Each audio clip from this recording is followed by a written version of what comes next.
Hi, I'm Guy Powell, and welcome to the next episode of The Backstory on the Shroud of Turin. If you haven't already done so, please visit guypowell.com and sign up for more episodes. I am the author of the upcoming book, The Only Witness, A History of the Shroud of Turin, which is a historical fiction tracing a possible history of the Shroud over the last 2 millennia. Today, we'll be speaking with Robert Rucker. He's one of the preeminent researchers on the Shroud, and we'll be talking about a handful of topics and look forward to the discussion. With that, let me introduce Bob.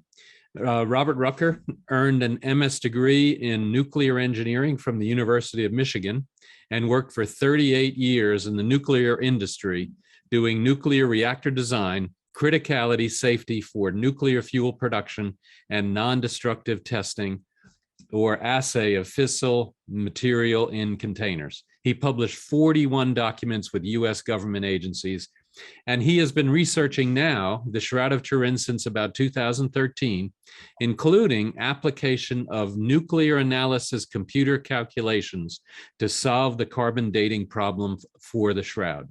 Extensive information can be found on the Shroud at his website, at shroudresearch.net, including 32 papers that are on the research page of his website. Welcome, Bob. Yes, thank you, Guy. Nice to talk with you. By the way, it's up to 33 papers now. Okay. Fantastic. Yes, well, okay. I'm going to have to get to the next one there. I appreciate it. And every one of your papers, of the ones that I've read, and I apologize, I haven't read all 32, but or now all 33, but I will get to at least some of them. And, you know, one of the things too, and we mentioned this as we were talking before we got started, is that there is now so much going on and so much being written on the Shroud. It's hard to keep up. It's really hard to keep up. So, but with that, one of the things we wanted to talk about is what has been kind of friendly, or however known as carbon-14 dating. It's also known as radiocarbon dating, and it has a handful of different terms. But in any case, let's talk about the carbon-14 dating that was done in 1988. Tell us how they came to their conclusion and how they came up with the possible dating of 1260 to 1390. Yes. Well, carbon dating is a 3-step process. First of all, you have to sample the material. But, you don't want to carbon date the entire item, because that carbon dating is a destructive process. So they would cut small samples from the Shroud and send those to laboratories. Now, the samples should be representative of the Shroud. Now, there's a problem at that point, because what they should have done is to sample various locations from the Shroud in order to make sure they're more representative of the Shroud. Whereas in reality, they cut the 3 samples right next to each other from the corner of the Shroud. They then sent those 3 samples to the 3 different dating laboratories in Tucson, Zurich, and Oxford. They then cut those into subsamples and dated those subsamples, so that we ended up with 16 carbon dates on the subsamples. So that in carbon dating, they're not actually experimentally measuring the date. What they're experimentally measuring is the ratio of carbon-14 to carbon-12. The date is a calculated number, and when they calculate the date from the ratio of carbon-14 to carbon-12, they have to make an assumption. And that assumption is that the ratio of carbon-14 to carbon-12 has only changed due to decay of the carbon-14. And that is where carbon dating often runs into problems, because you can have either contamination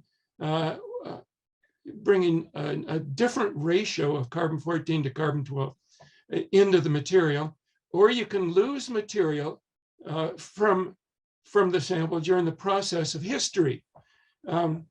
So that assumption has to be kept in mind. And that assumption, I believe, for the Shroud of Turin is false. That is, that the ratio of carbon-14 to carbon-12 has not only decreased due to decay of the carbon-14. But I believe that there was also carbon-14 that was added to the cloth by neutron capture or absorption in nitrogen-14 in the cloth. Yeah, so that, and if you say, was the carbon dating correct? Well, you'd have to say, well, yes and no. They measured the correct value of the carbon-14 to carbon-12 on the cloth samples that they were sent, but they made a mistake in assuming that the decay or the decrease in the carbon-14 to carbon-12 ratio was only due to carbon-14. right, and I think that makes a lot of sense, because I think if you were going to be a reputable lab, and whether you have preconceived notions as to what the date is or not of the shroud, you still want to make sure that your measurement of the ratio of carbon-14 to carbon-12 for those samples is done absolutely correctly. Now, yes, and they confirmed that in the experiment by running what they call standards. Now, a standard is an item of known date. So they cut pieces of fabric from various pieces of cloth with a historical date to them, so that they dated those other three samples, and they arrived at reasonably good accuracy in agreement with the history of the cloth, so that therefore they proved that their equipment was measuring the correct, for the sample, the correct ratio of carbon-14 to carbon-12. So in our evaluation, as a Shroud researcher, we need to assume that they measured the correct carbon-14 to carbon-12 on the samples that they were sent. And now, could you prove that those ratios were correct or within at least some kind of a standard deviation or what have you, based on the statistics that would result from those subsamples? How many total subsamples were there? 16. 16 subsamples. So is there enough data in the 16 subsamples to statistically say that that all of those things were within reason and within a reasonable level of error? Well, see, this is very interesting, because this is where the problem shows up in the document. Now, this is the radiocarbon dating of the Shroud of Turin, which is the original document in which the carbon dating results were published. And so what I've done here, I've read this so many times, that in reference to this document, this is radiocarbon dating of the Shroud of Turin by P.E. Damon, and I think it was 22 others. They make it sound like there's a lot of people confirming what they say here.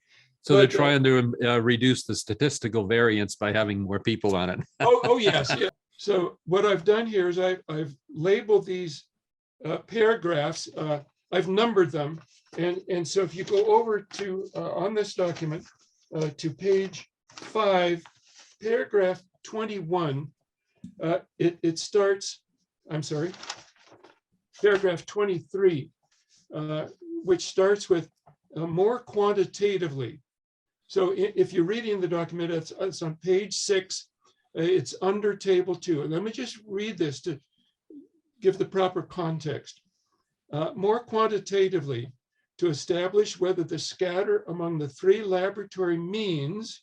Now, in technical talk, a mean is just an average of multiple values. Was consistent with the quoted errors. This is what your question is. A chi-squared test was applied to the dates for each sample in accordance with the recommended procedure of Ward and Wilson. No problem in that. That's what they should have done. The results of this test, given in table 2 above on page 6, show that it is unlikely. Now, this is where the problem comes up. Shows that it is unlikely that the errors quoted by the laboratories for sample 1, sample 1 was the Shroud, for sample 1, fully reflect the overall scatter. The errors might still reflect the uncertainties in the 3 dates relative to one another, but in the absence of direct evidence, it was decided to give the 3 dates for sample 1 equal weight, et cetera, et cetera. So what they've done is unlikely. They said it is unlikely that the errors quoted by the laboratories for sample 1 fully reflect the overall scatter. That's the problem in the paper. See, why do they do 16 measurements? Why not just do one measurement? Because every measurement, every scientific measurement has errors in it. There's two types of measurement errors. There are random errors and there are systematic errors. Those are the two classes of errors. Now, random errors, a measurement can be a little bit high one time, a little bit higher than the true value one time, or a little bit lower than the true value the next time. Those are called random errors. And they can deal effectively with random errors by taking many measurements. And that's what they've done. They've taken 16 measurements just to deal with the issue of the random errors in the measurements. And so when you're doing many measurements, the random errors could be a little bit high or a little bit low so that they tend to cancel each other. So the more measurements that you can do, the more reliably you have the positive and negative errors canceling each other. So we have 16 measurements to deal with. But the problem is with systematic error. Now, systematic error can cause all the measurements to be higher than the true value, or it can cause all the measurements to be lower than the true value. And the problem, to go to the next level, is that you usually have no idea how much the systematic error is affecting the measurement. So if the systematic error is present, the only option you have is to throw out the data. That's all you can do, because there's no way to correct it, because you don't know what the error is in the measurement. So what they do, there is a way to determine whether a systematic error is present or not in the measurements. And that is when they take each measurement, see, every measurement gives you two values. It gives you the value and the uncertainty in that value. So that by doing a statistical analysis on all the data, you can determine whether all of the values are consistent with all of the uncertainties. And so what they're admitting here in paragraph 23 is that it's not consistent. And so that's why they say it is unlikely that the errors quoted by the laboratories for sample 1 fully reflect the overall scatter. They're saying that, yes, they've done that statistical analysis and it doesn't work. So we're going to ignore it. That's what they say. Yeah. We're going to assume it away. No. So in other words, what they're saying here is that the data didn't give us the results that we want, because you remember what they wanted to do was to test their small sample dating technique. Okay, that was their motivation to put in the time and the effort to do these measurements. This is Shroud of Turin is a very high visibility item, so that if you have the laboratories doing these tests, coming up with the right answers, proving their small sample dating technique, brand new technique, relatively new at that point, then they would have what? What would the results be? Money. Okay? A lot more organizations would be sending their samples to these laboratories to get their testing, because their methodologies have been proven on the Shroud of Turin. And of course, this result was published worldwide. It's such a high visibility item. So they needed the measured values and measured uncertainties to be consistent with each other, but they weren't. So that they had to assume the problem away by assuming that the laboratory, that the errors in the measurements were under predicted. That's not science. Right. Okay? That's human philosophy trumping science. Okay. Well, that's human avarice, maybe, or human, avarice. Yes, desire for money and prestige. It's just the human element trumping good science. So what we've done now is that when and I commend the work that's been done here. when Tristan Casabianca put in his multiple Freedom of Information Acts to the British Museum to try and get them to publish the original data, which they had not done for what, 28 years? Why did they hold the original data back? Something's going on that shouldn't be going on. So that we have. So let me interrupt you there. So the Yes. paper itself did not have the 16 data points in it. Let me. Well, this is interesting. They only quoted 12 data points. They didn't want to quote the 16 data points. So that for the Tucson laboratory, they took their 8 measurements and collapsed them into 4 measurements, which they then published.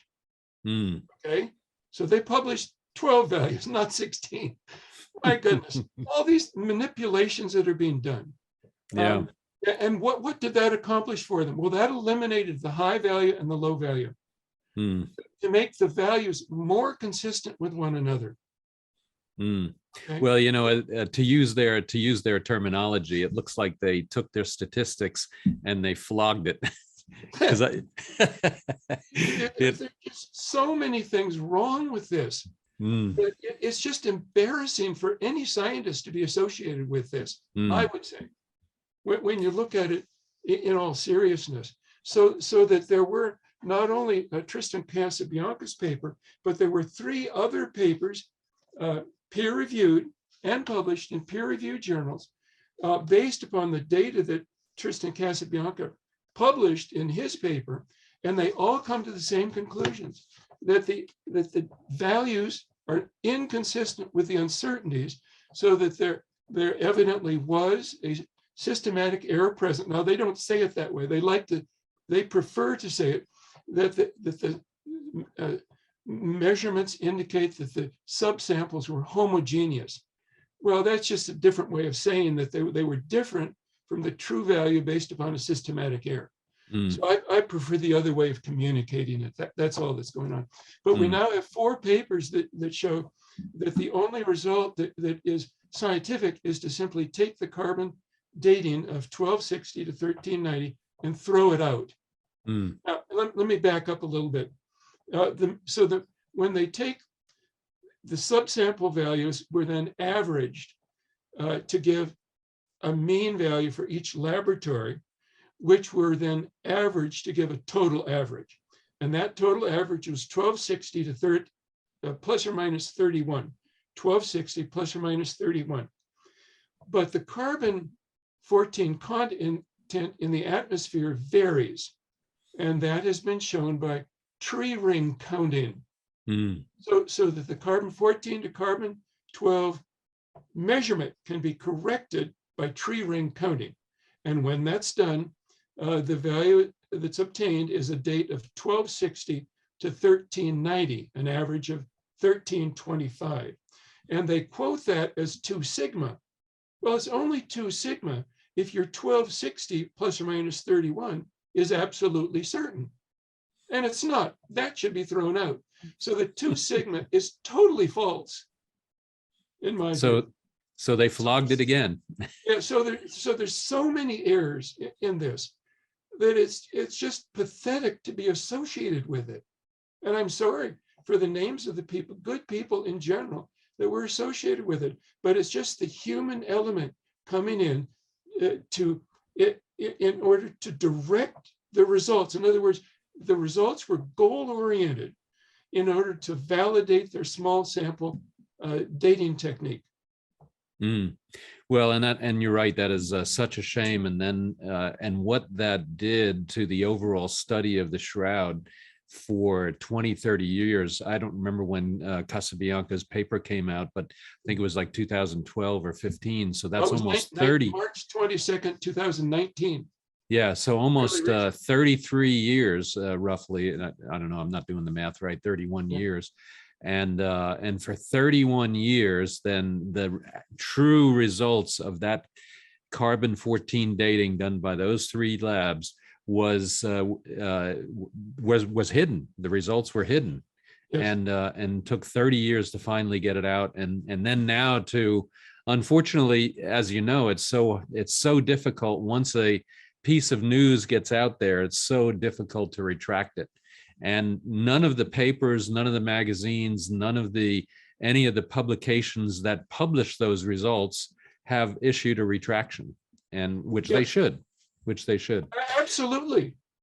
Yes, absolutely. So it's done two things. It's influenced, through the media. The media has so many problems in properly reporting science. It's very unfortunate because people who do media are not scientists in general, and they don't understand it. Right. So what it's done is that it influenced people for a generation. When I talk to young people, they're not familiar with the Shroud of Turin. And so I tell them why with the carbon dating. But it's influenced even people that are closely associated with the ownership and care of the Shroud of Turin. It's influenced them to think that, well, maybe the Shroud isn't authentic because based upon this 1325 date, the average of 1260 to 1390. And they shouldn't be thinking that way. So in other words, the owners of the Shroud, those who care for it in Turin, have been influenced by faulty science. And so they're hesitant to allow the Shroud to be tested further. Now that's the long-term effect. And this whole business has reduced funding and the number of people that are interested in researching it. Whereas there should be a lot of people interested in researching this. And that's why now that we have 4 papers, 4 peer-reviewed papers in peer-reviewed journals, all coming to the same conclusion that the only way to handle this is to throw out the data. That again, we have a resurgence of interest in the possible authenticity of the Shroud of Turin. Well, let me interject something there. One of the things, though, that kind of started as we started with this discussion is that those 16 data points, though, measuring the ratio of carbon-14 to carbon-12, I think we think those are correct. I think we would say that those are correct. They were measured properly. They were tested against the control. And so therefore, now we have 16 data points that hopefully at some point we'll be able to get more. But right now we have 16 data points. Now you've come up. Yeah, we should say that the dates are not correct, but the measured ratios are correct. Exactly. We make that clarification because the calculated date for each of those 16 subsamples was calculated using a wrong assumption that the ratio only changed due to decay of carbon-14. But the fact that we have those 16 incorrectly calculated dates tells us what the measured value of the ratio should be. And that value is correct. Yeah. And so now we have what we believe are 16 correct ratios, not dates, but ratios. Yes. And so now you've taken those and you've come up with a theory. It's called the neutron absorption theory. And why don't you tell us about that, and then how these 16 data points can potentially be, or you've used to help to now put an age to the Shroud. Yes. Well, this goes back to a letter to the editor to the same issue of Nature magazine that published the item on carbon dating. And this was on page 594. I have it right in front of me here. This was done by Thomas J. Phillips, who was working at the Harvard laboratory at the time, PhD in physics. He's now working in cosmology. I have visited with him. Very nice man. Enjoyed my visit with him very much. But he basically said that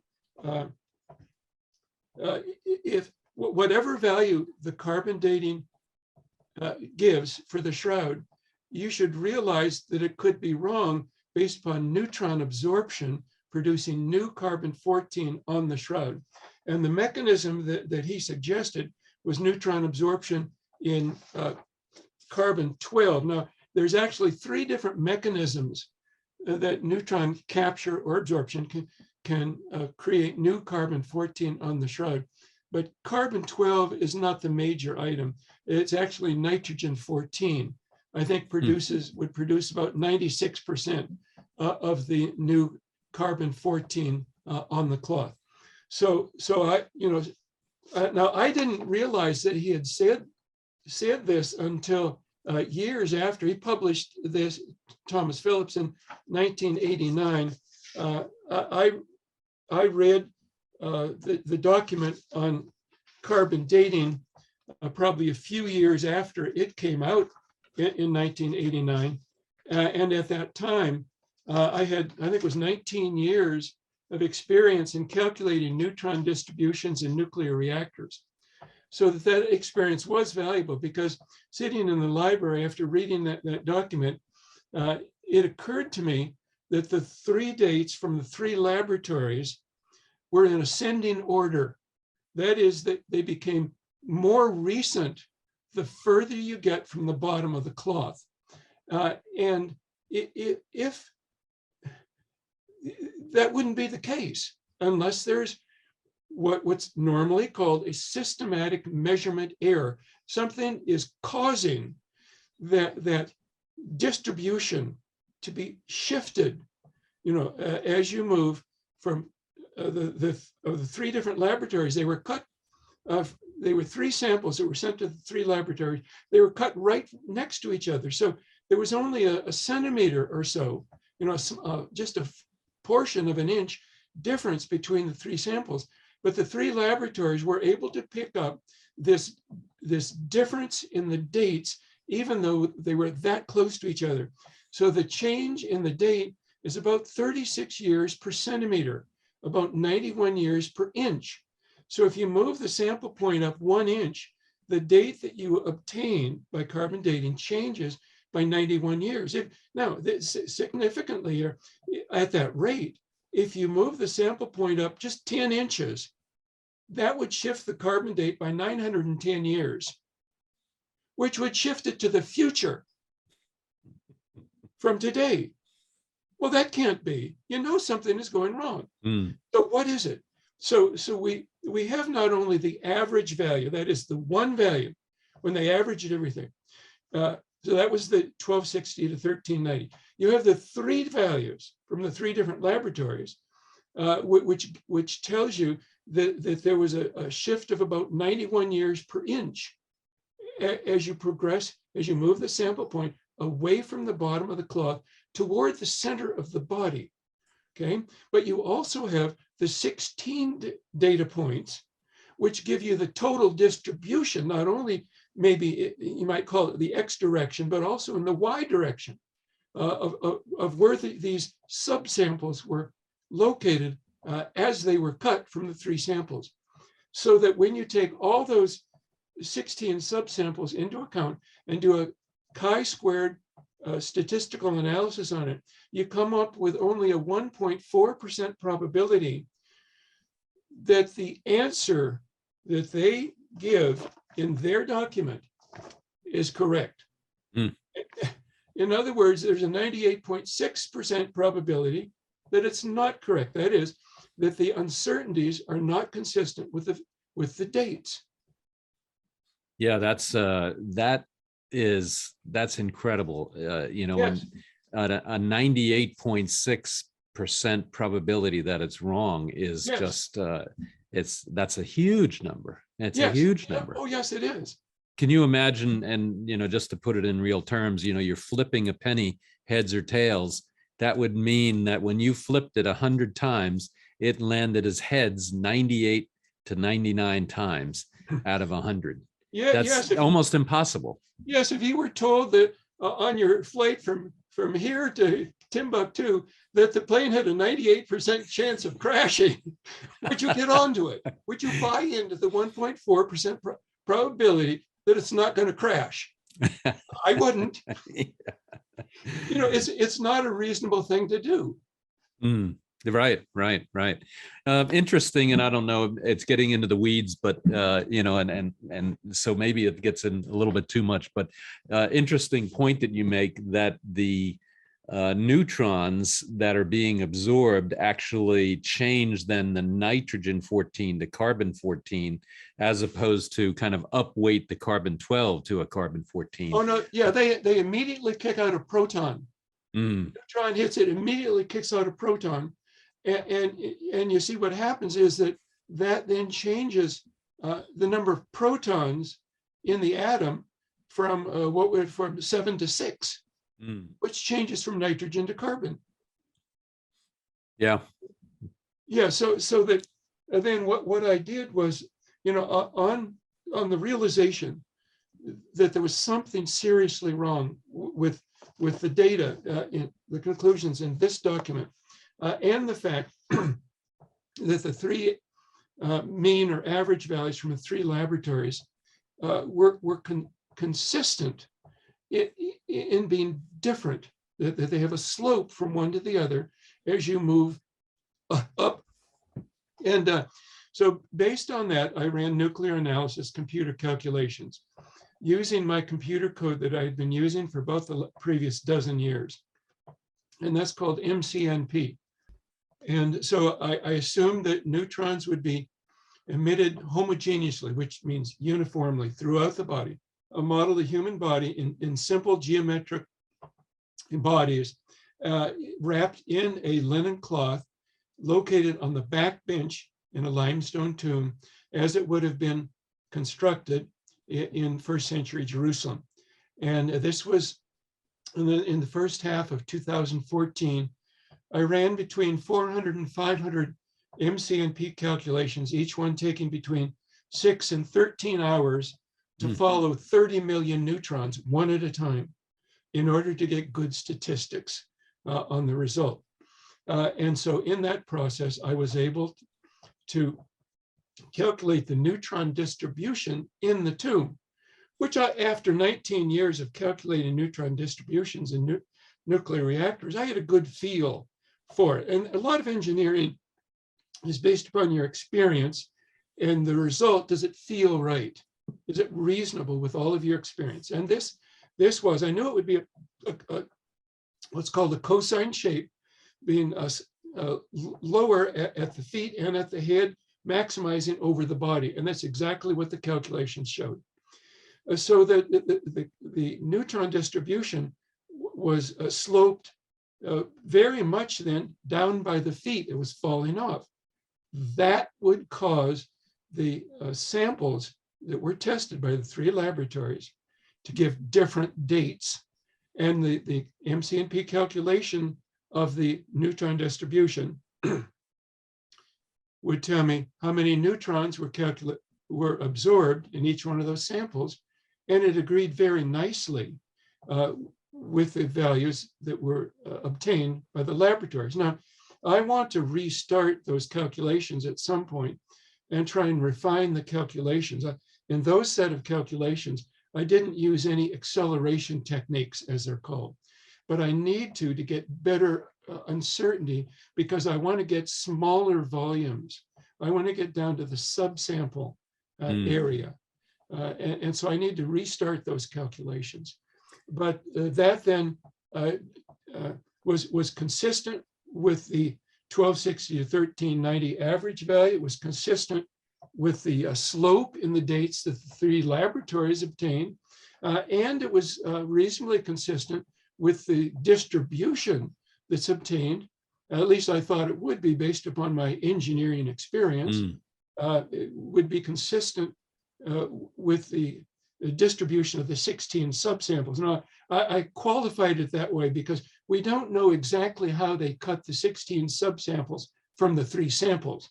So you have to go through a process of going through all reasonable ways in which they could cut it in order to do that analysis. And that would be a rather lengthy process. And I've not done that yet, but that's something else to do. But in the process of realizing that all the evidence indicates that at least the hypothesis is consistent with everything that we know about carbon dating, that there were neutrons that were homogeneously emitted from the body. Well, if that's the case, what about other components of the atoms in our body? Well, the other components of atoms in our body would be electrons and protons.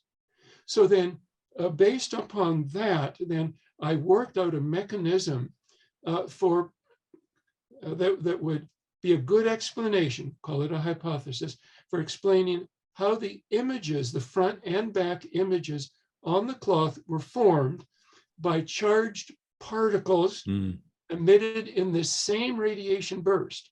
So in other words, there was a radiation burst from the body, is my hypothesis. The neutron shifted the carbon date, and the charged particles, electrons and protons, caused the images. Yeah, let me interrupt you right there. Just to go back. So your I think you called it the MNCP calculations were done on only the 3 results, and what you said you wanted to now do that on the 16 results. And then the problem is, though, what we don't have evidence for is what is the sequence of those 16 samples, whether they were 1, 2, 3, 4, 5, or whether they were 5, 4, 2, 5, 16, or something like that. Okay, and so then. Yeah, let me qualify that just a little bit.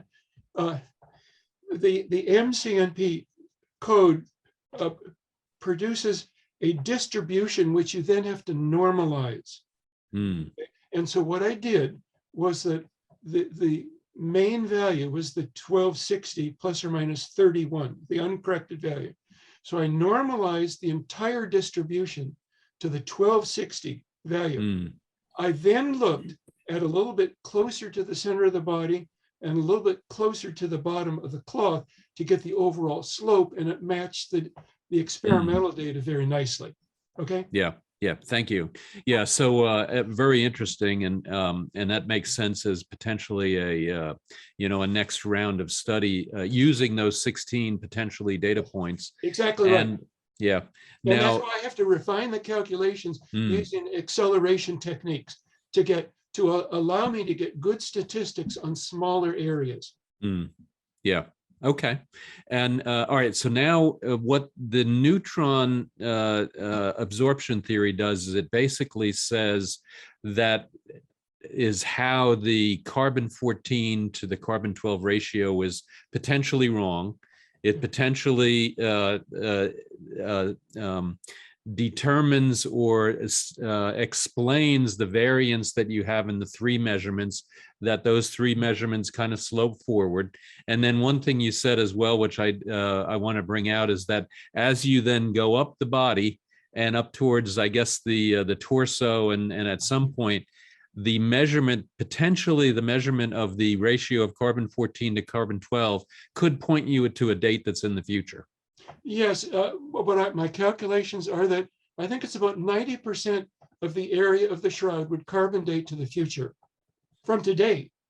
Right. It would when I'm saying that, what I'm saying is that they would measure a ratio of carbon-14 to carbon-12, and when they apply their same assumption and equations to calculate the date from the measured carbon-14 to carbon-12 ratio, the date they would obtain would be to the future. Of course, it can't be to the future.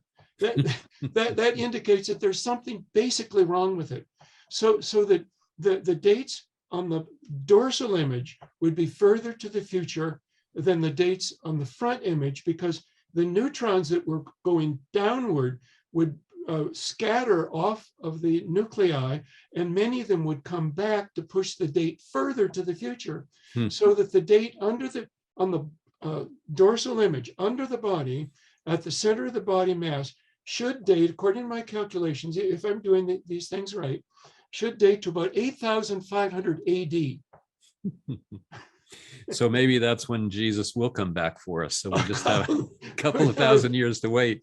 I'm ready. Yeah, well, that indicates just how wrong this is. Yeah.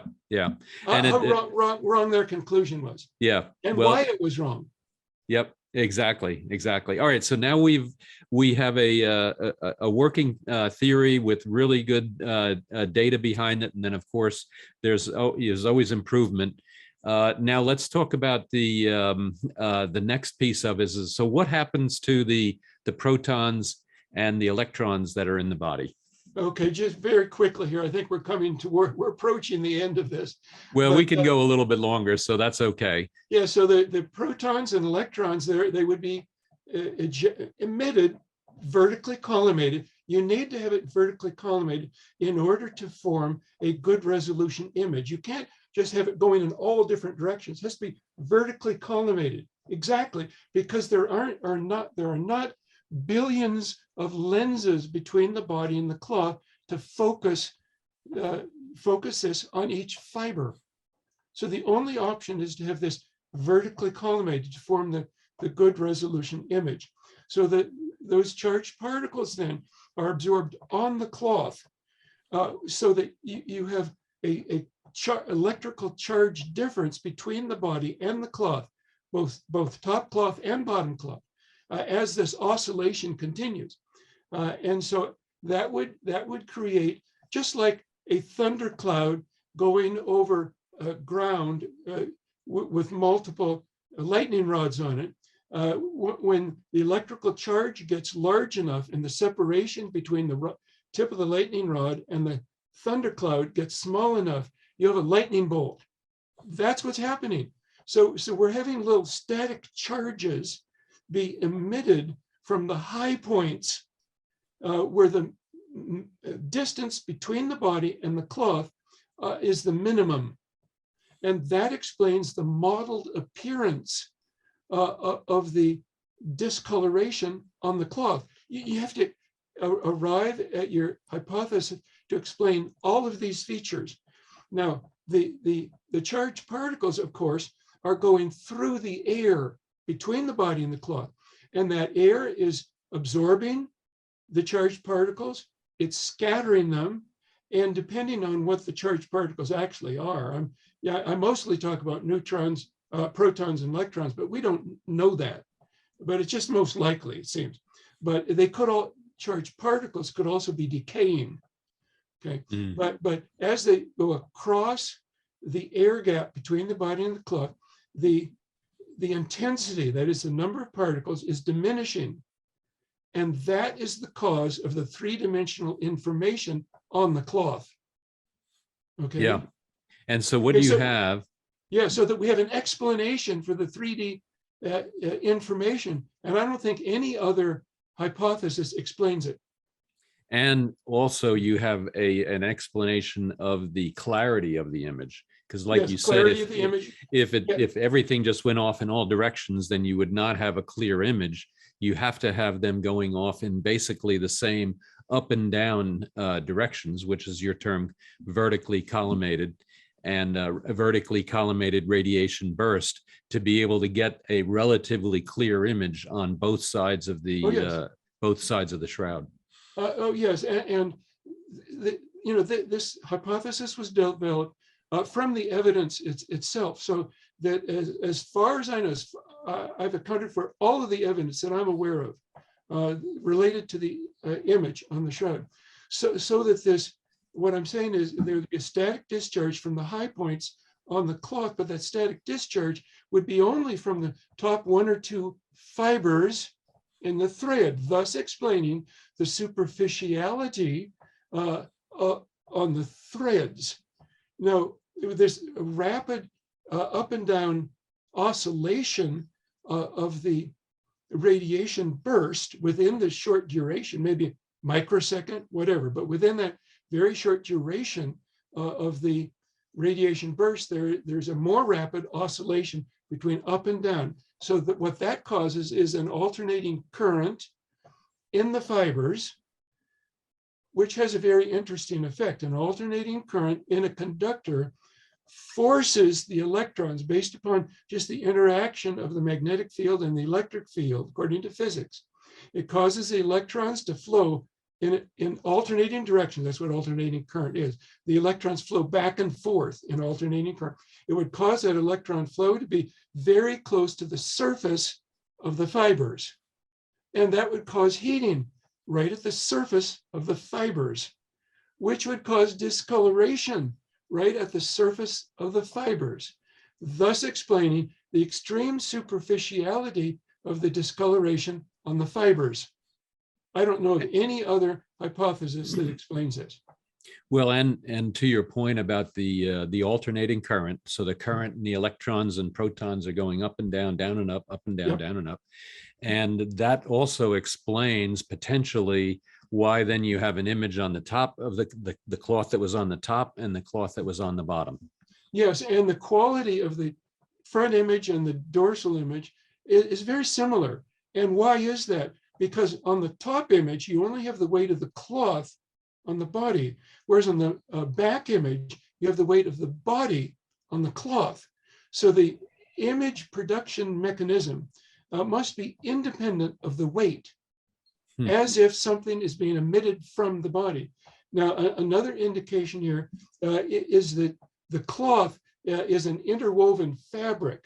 And so that the fibers, the threads that go over the top of other threads create a shadow on the underlying fibers, thus indicating that something was flowing from the body to the cloth to cause a shadow. And A shadow also, in the sense of no discoloration. And also to your point that the mass or weight of the body is kind of independent of the image, which then means that you could have your hair. So the hair on the side of the image is relatively low mass because it's hair. And certainly there's blood and maybe sweat and other, liquids in there from his death. And so then that explains why the hair can also have an image, just like the face, the nose, the knees, the legs, and every other part of his body. Yes, this explanation really is beautiful because yes, the hair would be emitting charged particles in this hypothesis, and that these particles would be emitted throughout the body, homogeneously, uniformly in the hypothesis, so that they would be mostly absorbed in the body, so that it's only the particles that are getting out that are emitted close to the surface of the body that are actually getting out of the body. Now, what that means is that bones on the body can be imaged on the shroud. And we, for example, a lot of people have believed that we can see teeth on the image. Now, there's been a lot of pushback on that. And I'm not sure that we're actually seeing teeth. We see something going on right at the mouth there, but I'm not sure it's teeth we're seeing. It could be what's called an interference pattern. And an interference pattern results from the wave behavior, in this case, of the particles.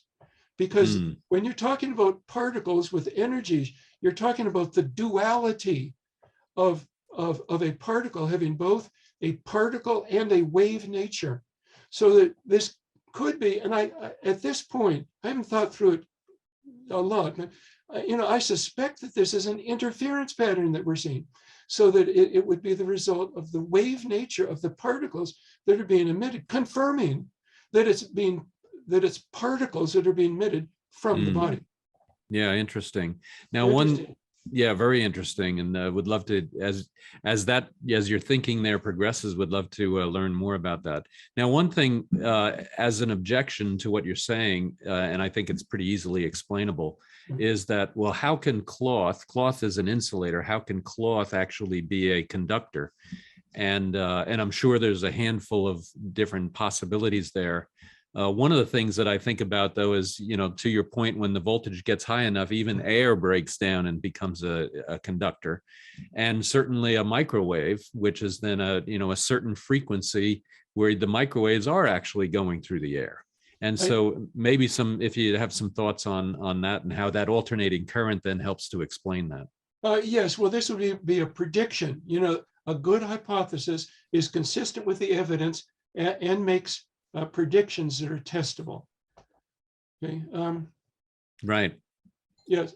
Could I take a break at this point? Can you put things together or not? We can, absolutely. Yes. Let me go answer the door. There are people here. Okay. I'll put it on pause and then come back. So one thing that's kind of interesting is that, or as a potential objection would be that, how could linen, which you would think as being non-conductive, it's not like a wire or a metal, how could it actually conduct electricity or conduct, any kind of a charge? And, and I think of air certainly being an insulator, but once you get to a certain voltage, lightning does strike. And then you also have microwaves, which also go through the air. And so you do have, with certain frequencies and for certain high voltages, you do have the ability for what would conceivably be a non-conductor actually conducting electricity. Any thoughts on that? Oh, well, yes. We're talking about an extremely brief, extremely intense burst of radiation, which would cause an extremely intense, extremely brief increase in the charge on the shroud, on the fibers.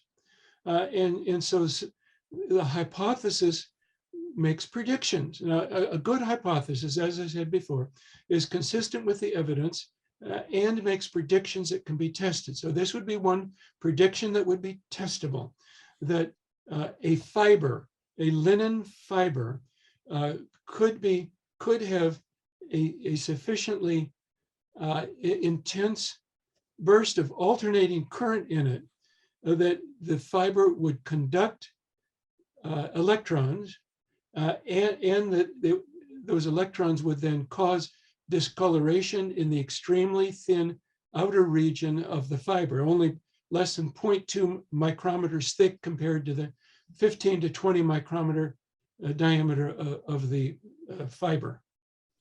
So the idea here is that there could be experiments to determine what the range of voltage that would be necessary to cause these things. And I suspect that based upon the image on the shroud, that it would be possible in this experiment that this experiment would produce positive results, that a fiber could conduct electricity and that it could cause a discoloration on the very thin outer region of the fiber. Yeah, that I find super fascinating. We've been going for quite a while now. I did want to get to one last question, and that is how the dried blood from the body. So one of the assumptions is that there was certainly blood on the body from a lot of the wounds, and then from the scourging and other other wounds that he received in his wrists and his legs and what have you. And but how did the blood on the body then get transferred to the cloth? Yes, this is an issue, and actually between Segunda Pia's photography of the shroud in 1898 and what would be the year, probably 1973 or so, when John Jackson started his work, that the main effort of all those experts was on the blood primarily, because they figured that was the most difficult thing to explain. How could there be halos around the blood clots that are only visible under ultraviolet light, things like that, and the preciseness of the perimeter of the blood clots, etc. So that there's multiple different concepts to explain that there is just, well, the blood was wet and so it just absorbed into cloth. Or there's fibrinolysis concept, that it was re-wetted by action of enzymes. But it seems like, to me at this point, I don't think those fully explain it, because it seems like something has to thrust the blood off the body onto the cloth from underneath the blood. And for example, the main item of interest for me on this is the blood that would have dried on the arms. That is, blood was draining down from the nail wounds in the wrist onto the arms. That blood on the arms that would have had plenty of time to dry. He was probably on the cross for a couple of hours after he died. So that the interesting point on that blood is there's no wounds underneath it. It's simply blood, dried blood on the body. So how do you get it on the cloth? Because it is on the cloth now. So it seemed to me like that it'd be best explained by something thrusting it off the body onto the cloth. Well, when I realized that, it occurred to me that this concept of vertically collimated radiation burst of various particles, neutrons, protons, and electrons, in their movement would have a physics quantity called momentum. And when those particles hit the blood, if the radiation burst were sufficiently brief and sufficiently intense, now maybe that could be experimented on and determined what it would be, but that would then thrust the blood off the body onto the cloth. Now, I'm not saying that I know that that's how it happened, but what I'm saying, I think, is that people who are investigating the blood issue, that should be one of the possibilities that they're thinking of. Yeah, and there's definitely a lot of challenges with the blood, and the fact that there is no image underneath the blood, and you know how that blood then, if it was dry, or if it was maybe not totally dry, or if it was still kind of, you know, thick and whatever, because of all of the, you know, the edema that was in it, that you know, that I was always thinking that it was just contact, where the blood was contacting the you know, the cloth, and then therefore it just transferred over. But interesting to think that it may have dried, because he was on the cloth several, you know, maybe an hour, maybe 2 hours, maybe 3 hours between the time he died and between the time the cloth may have actually been put on the body. And so then would that blood have dried, and then how would it have actually then been transferred up or transferred down to the front or the dorsal you know, pieces of the shroud? Yes, I think you encounter great difficulty in explaining the pristine nature of the blood on the shroud unless there's some mechanism to thrust it off the body onto the cloth. And it would have to be thrust off vertically collimated in order not to splatter. Okay. Now, and the other thing is that you do seem to have blood on the cloth where the cloth would not have been touching the body. And I think you can find several examples of that under the knee, on the bottom side of the kneecap, for example, bottom side of the legs, for example. And how in the world can that be if there's no contact? It would have to be moved across the air gap between the body and the cloth. So it has to be accelerated, you know, thrust, forced, or accelerated off the body onto the cloth. And that just falls into a third explanation in this vertically collimated radiation burst hypothesis. So that it's not only a good hypothesis, that in explaining multiple mysteries here, the carbon dating, the image formation, and the blood on the cloth, it'd be called a very good hypothesis. Yeah, yeah, absolutely. And I would only change one word there. It's not the carbon dating, it's the carbon ratios. Yes, yes. But now, one thing I read that you've written about as well is that you think there might be an opportunity to do some testing, carbon ratio testing, I'll call it, on some of the material that was removed from the shroud. I think it was in 2001 or 2005, as they tried to do further preservation of it.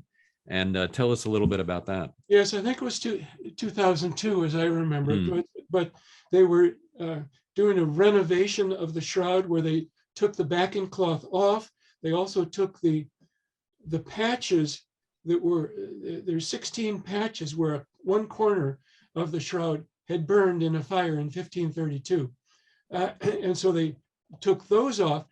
And when they took those off, what they discovered was that there was fully carbonated material underneath, still in fabric form.